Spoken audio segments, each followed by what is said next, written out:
Sebelum saya kisahkan tentang kisah Adam, tentu sebelumnya Allah Subhanahu wa taala telah menciptakan makhluk pertama namanya Arsy. Karena sebelum Arsy diciptakan tidak ada zat kecuali Allah Subhanahu wa taala saja. Baru kemudian Allah Subhanahu wa taala ciptakan makhluk pertama, dan itulah makhluk yang paling besar yang disebut dengan Arsy.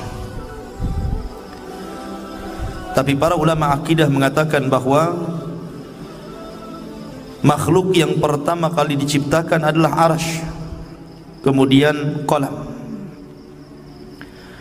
Baru setelah Allah Subhanahu wa taala menciptakan Arsy-nya, kemudian setelah itu menciptakan qalam, dan Allah berfirman kepada qalam, catatlah segala sesuatu yang akan terjadi sampai kiamat dibangkitkan. Maka qalam pun kemudian mencatat seluruh takdir. Tidak ada satupun kecuali berdasarkan takdir Allah Subhanahu wa taala. Kemudian setelah qalam tidak lagi mencatat karena kehabisan tinta dan telah kering, maka catatan itu diletakkan di Lauhil Mahfuz, yang kemudian Allah Subhanahu wa taala memerintahkan para malaikat untuk menjaganya. Dari sinilah kemudian Allah Subhanahu wa taala menciptakan langit dan bumi, dimulai dari hari Ahad dan diakhiri pada hari Jumat. Hanya 6 hari: Ahad, Senin, Selasa, Rabu, Kamis, Jumat. Maka Allah Subhanahu wa taala menyelesaikan penciptaan langit dan bumi dalam tempo yang 6 hari ini, dan selesai penciptaan keduanya di hari Jumat, sebagaimana Allah juga akan menghancurkan di hari Jumat, karena kiamat itu tegak di hari Jumat. Barulah kemudian Allah Subhanahu wa taala menciptakan makhluk-makhluk yang lainnya, gunung, sungai, pohon, dan begitu seterusnya. Maka ketika itulah Allah Subhanahu wa taala menciptakan makhluk pertama namanya malaikat, dan malaikat adalah tentara-tentara Allah. Kemudian setelah Allah menciptakan malaikat, maka Allah ciptakan jin. Jin inilah yang pertama kali menghuni bumi. Akan tetapi karena jin ini memang disifatkan Allah Subhanahu wa taala lebih banyak yang rusak dibandingkan yang baik, maka terjadilah kerusakan di permukaan bumi. Sesama jin ini saling bunuh-membunuh, menumpahkan darah, merusak bumi. Akhirnya kemudian Allah Subhanahu wa taala pilih dari mereka yang paling saleh. Jin yang paling saleh itu namanya Azazil. Maka kemudian Azazil inilah yang kemudian diutus oleh Allah Subhanahu wa taala, kemudian dibekali dengan tentara malaikat untuk memperbaharui jin-jin yang ada di permukaan bumi, sehingga jin-jin yang jahat itu ditangkap, kemudian dilemparkan ke beberapa tempat di permukaan bumi. Sampailah kemudian bumi pun tenang karena dia berhasil menenangkan kaum jin. Dari situlah kemudian Azazil diangkat ke langit dan menjadi raja bagi seluruh kalangan jin, dan dia tinggal bersama para malaikat yang kemudian oleh Allah Subhanahu wa taala diberikan amanah untuk menjadi khazanatul jannah, penjaganya surga. Dari sinilah Allah Subhanahu wa taala memulakan penciptaan yang pertama, kisah Adam alaihi salatu wassalam setelah malaikat dan jin. Dan ingatlah ketika Tuhanmu berfirman kepada para malaikat, aku hendak menjadikan khalifah. Dan Adam bergenerasi sampai generasi kita ini. Maka di bumi mereka berkata, apakah engkau hendak menjadikan orang-orang merusak? Qalu ataj'alu fiha man yufsidu fiha wa yasfikud dima. Ya Rabb, apakah engkau hendak menjadikan ciptaanmu itu orang yang merusak dan menumpahkan darah di sana, maksudnya di bumi? Wa nahnu nusabbihu bihamdika wa nuqaddisu lak, sementara kami, kata malaikat, makhluk yang senantiasa bertasbih, memujimu, membersihkan namamu. Maka Allah mengatakan, qala inni a'lamu ma la ta'lamun, maka Allah berfirman, saya lebih tahu apa yang kalian tidak tahu. Sesungguhnya Allah subhanahu wa ta'ala ketika menciptakan Adam min qabdatin, dari cidukan tanah, di mana Allah subhanahu wa ta'ala ketika menciptakan Adam ini dari beragam macam warna tanah. Ada tanah yang berwarna putih, ada tanah yang berwarna merah, ada tanah yang berwarna hitam, dalam riwayat ada tanah yang berwarna kuning, dan ada yang bercampur di antara warna-warna ini. Dari sinilah kata para ulama, maka perbedaan warna-warna dari keturunan Adam alaihi salatu wassalam, karena memang bahan baku Nabi Adam sendiri dari berbagai macam warna. Jadi kalau yang kulit hitam, ya dari tanah hitam. Kalau kulit putih, tanahnya putih. Kalau kulitnya kuning, tanahnya kuning. Artinya bahwa Allah subhanahu wa ta'ala menciptakan dari berbagai macam warna tanah, dan itulah menjadi keturunan Banu Adam. Kemudian di antara tanah yang diambil untuk menciptakan Adam itu ada yang al-khabith, ada jelek tanahnya. Wa tayyib, ada tanah yang baik. Was-sahlu, ada yang mudah diambil. Wal haznu, ada yang susah. Dan ada yang bercampur semuanya. Dari sini pula kemudian di antara turunan Adam ada yang jahat, ada yang baik, ada yang keras kepala, ada yang muda, ada yang lembut, begitu kan? Jadi semua ini prosesnya kembali kepada proses ketika Allah menciptakan Adam alaihi salatu wassalam. Di antara kisah pengambilan tanah itu, Allah subhanahu wa ta'ala pertama kali mengutus malaikat Jibril. Jadi Allah itu utus malaikat Jibril untuk mengambil tanah yang ada di bumi. Tapi bumi menolaknya dan berlindung kepada Allah subhanahu wa ta'ala dari Jibril agar dia jangan sampai mengambil tanahnya. Akhirnya Jibril pun tidak bisa dan kembali kepada Allah. Kemudian Allah subhanahu wa ta'ala mengutus Mikail. Sama bumi pun berlindung kepada Allah dari Mikail dan tidak diizinkan untuk mengambil tanahnya. Akhirnya Allah subhanahu wa ta'ala mengutus malakul maut, malaikat kematian. Ketika kemudian bumi berlindung kepada Allah subhanahu wa ta'ala, maka malaikat maut pun mengatakan, wa ana a'udzu billahi an arji, sebagaimana engkau berlindung kepada Allah agar aku tidak mengambil tanahmu, maka aku pun berlindung kepada Allah, aku tidak akan kembali kepada Allah sampai ku ambil tanahmu. Akhirnya berhasillah malaikat maut mengambil berbagai macam tanah yang disebutkan di atas, kemudian diangkat ke langit. Dari tanah ini kemudian akhirnya Allah subhanahu wa ta'ala menciptakan dengan kedua tangannya.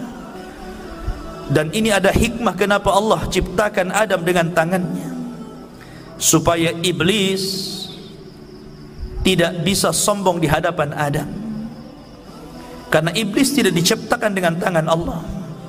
Iblis itu diciptakan dari ujung nyala api. Maka kemudian ketika Allah subhanahu wa ta'ala menciptakan Adam, Allah mulai membentuk Adam alaihi salatu wassalam dengan sebaik-baik bentuk yang tidak sama dengan makhluk yang lainnya. Sesungguhnya Allah menciptakan manusia itu sebaik-baik bentuk. Lah ketika Allah subhanahu wa ta'ala mulai menciptakan Adam alaihi salatu wassalam, dibentuknya sedemikian rupa, maka Allah subhanahu wa ta'ala membiarkan Adam yang belum ada ruhnya itu. Ada yang mengatakan selama 40 tahun dibiarkan, artinya sampai betul-betul mengering.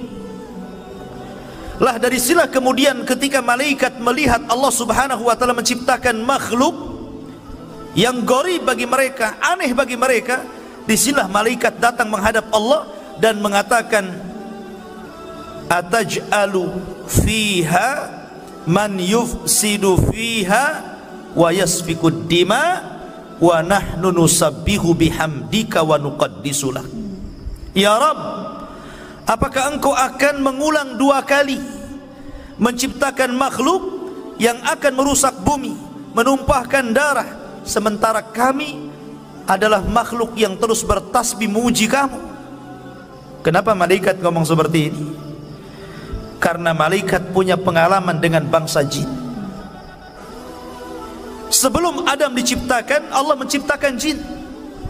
Dan jin itulah yang merusak bumi, yang menumpahkan darah sesama mereka, sehingga malaikat kemudian mentertibkan mereka. Karena malaikat punya pengalaman dengan jin, makanya dia kemudian datang menghadap Allah dan bertanya, ya Rabb, apakah engkau akan menciptakan makhluk lagi yang akan merusak dan menumpahkan darah? Makanya Allah subhanahu wa ta'ala mengatakan, inni a'lamu ma la ta'lamun. Lah saya ini yang menciptakan lebih tahu dibandingkan engkau. Barulah kemudian malaikat paham, dari turunan Adam ini ada yang menjadi para nabi dan rasul. Terkadang tingkatan mereka di atas para malaikat. Keluarlah para syuhada, keluarlah orang-orang saleh, keluarlah para siddiqun. Itulah kata-kata saya lebih paham dari apa yang kalian tidak tahu. Sementara iblis beda pula dia. Ketika Allah subhanahu wa ta'ala menciptakan Adam, baru berbentuk patung yang mengeras tadi, belum lagi ada ruh. Iblis ini bolak-balik, kemudian memegang-megang Adam. Kadang masuk dari lubang telinga, keluar dari lubang hidung, masuk dari lubang hidung, keluar daripada lubang dubur. Begitulah dia masuk keluar. Kemudian dia mengatakan di hadapan malaikat, la in sullitu la uhlikanna. Kalau seandainya makhluk ini diserahkan kepadaku, ku hancurkan dia. Sampailah kepada waktu yang ditentukan, waktu yang menegangkan, ketika Allah hendak meniupkan ruh kepada Adam. Maka Allah subhanahu wa ta'ala memerintahkan para malaikatnya agar berkumpul. Bagaimana Allah subhanahu wa ta'ala akan membuat peristiwa baru tentang munculnya makhluk baru yang namanya Adam alaihi salatu wassalam. Mulailah kemudian Allah subhanahu wa ta'ala meniupkan ruh kepada Adam alaihi salatu wassalam. Baru saja ruh itu kemudian sampai di tenggorokan, maka Adam alaihi salatu wassalam tiba-tiba bersin. Maka malaikat mengatakan, qul alhamdulillah. Maka kemudian Adam pun diperintahkan mengucap alhamdulillah. Maka ketika Allah mendengar Adam memuji Allah, maka Allah pun berfirman, yarhamuka rabbuk, Rabbmu telah merahmatimu. Ma'asyiral muslimin yang dirahmati Allah subhanahu wa ta'ala. Kemudian ketika ruh terus masuk ke dalam jasad Adam alaihi salatu wassalam, dan mata pun sudah mulai melihat, rupanya Adam alaihi salatu wassalam berada di sorga. Maka ketika Adam subhanallah ruhnya sempurna, dari setelah kemudian Adam langsung memakan buah sorga. Dan seluruh buah sorga dihalalkan untuk dimakan, kecuali satu, nanti kisahnya.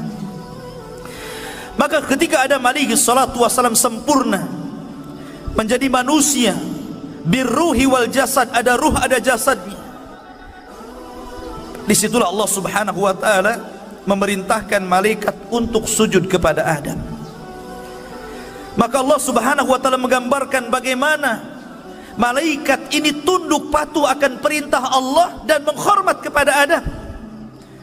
Allah mengatakan, fasajadal malaikatu kulluhum ajma'un. Seluruh malaikat, bayangkan, tidak ada satupun malaikat yang luput. Seluruh malaikat sujud kepada Adam.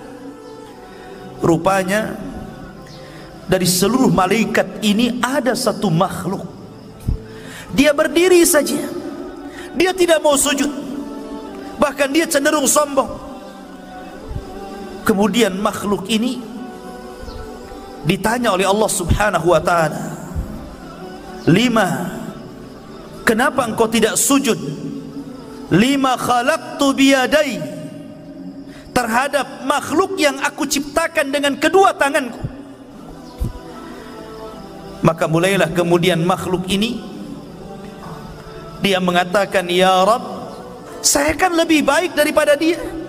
Aku diciptakan dari api sementara dia dari tanah. Dari situlah kemudian Allah Subhanahu wa taala marah kepada iblis. Subhanallah, inilah maksiat pertama yang ada di langit yang dilakukan oleh iblis kepada Allah Subhanahu wa taala, menolak perintah Allah Subhanahu wa taala. Maka dari sinilah kemudian Allah melaknat iblis, melaknat selaknat-laknatnya, marah semurka-murkanya. Hai iblis, keluar kau dari sorga, engkau kukutuk. Akhirnya kemudian iblis pun dikeluarkan dari sorga dan diusir ke dunia, dikembalikan kepada asal penciptaannya, jin. Karena jin itu memang tabiatnya jahat, maka Allah kembalikan iblis ke asal penciptaannya, jin. Iblis itu bagian daripada jin yang melakukan kefasikan kepada perintah Rabbnya. Kemudian setelah kemudian iblis diusir, maka Adam pun berjalan di sorga sendirian. Dan itulah kemudian ketika Adam alaihi salatu wassalam tidak nyaman hidup sendirian, kemudian dia pun tertidur. Tiba-tiba selepas bangun, di sampingnya ada perempuan. Dialah Hawa, diciptakan dari tulang rusuk yang paling bengkok, dari tulang rusuk Adam alaihi salatu wassalam. Maka Allah Subhanahu wa taala ketika telah menciptakan Hawa, maka Allah pasangkan Hawa dengan Adam. Ketika itu Allah berfirman, uskun anta wa zaujukal jannah. Masuklah wahai Adam, ajak istrimu ke dalam sorga, hiduplah di situ, makanlah sesukamu, tetapi wala taqraba hadhihi syajara. Yang penting kau jangan dekat-dekat pohon ini saja. Tapi Adam lupa.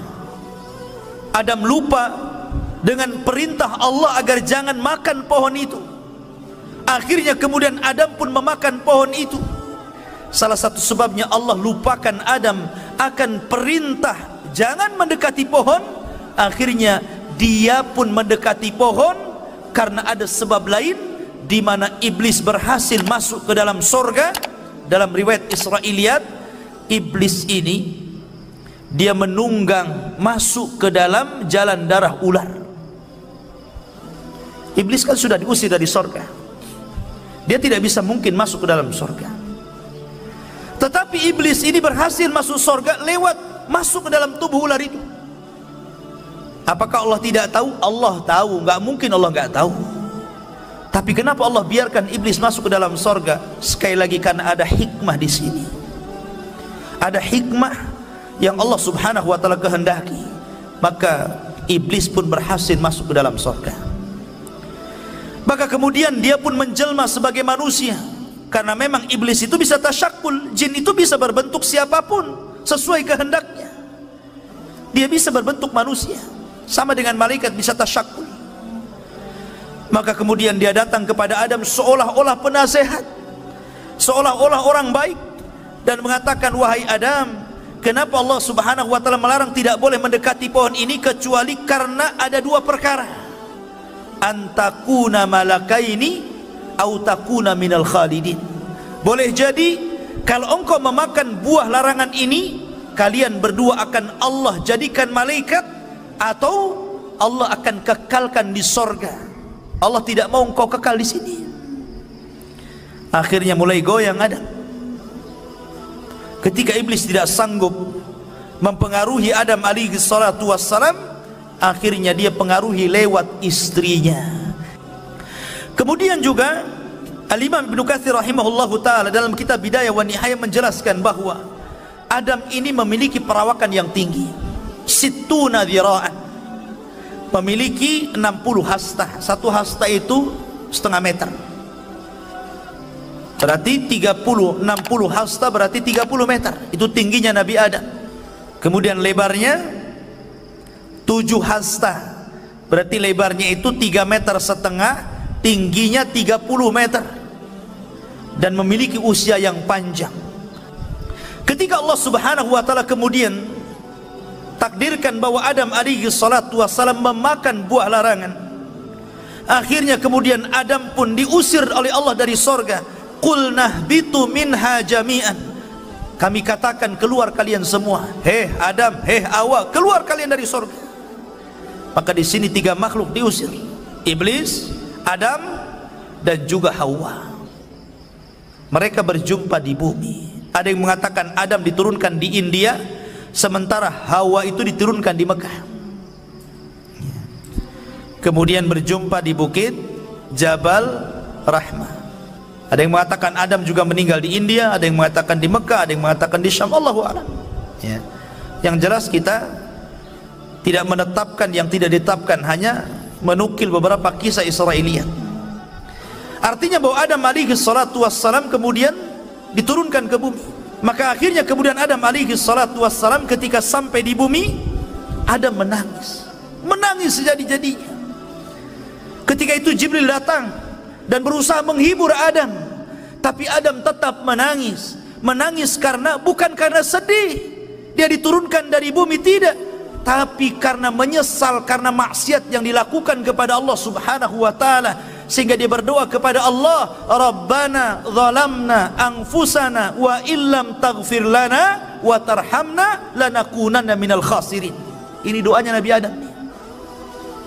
Tapi lihat iblis, ketika diusir dari sorga, bukannya minta maaf, bukannya minta ampun kepada Allah, malah minta yang lain pula. Dia mengatakan, fa'angdirni ila yaumi yub'atsun, ya Rabb, tangguhkan aku sampai hari kau bangkitkan, maka tangguhkan usiaku sampai kiamat dibangkitkan. Akhirnya Allah tangguhkan iblis. Makanya iblis itu satu-satunya jin yang tidak akan pernah mati. Ketika Adam sudah di bumi, Hawa sudah di bumi, dan Allah pertemukan keduanya, akhirnya kemudian diilhamkan untuk menutup aurat keduanya. Maka disinilah permulaan permusuhan antara iblis dan Adam serta anak keturunannya.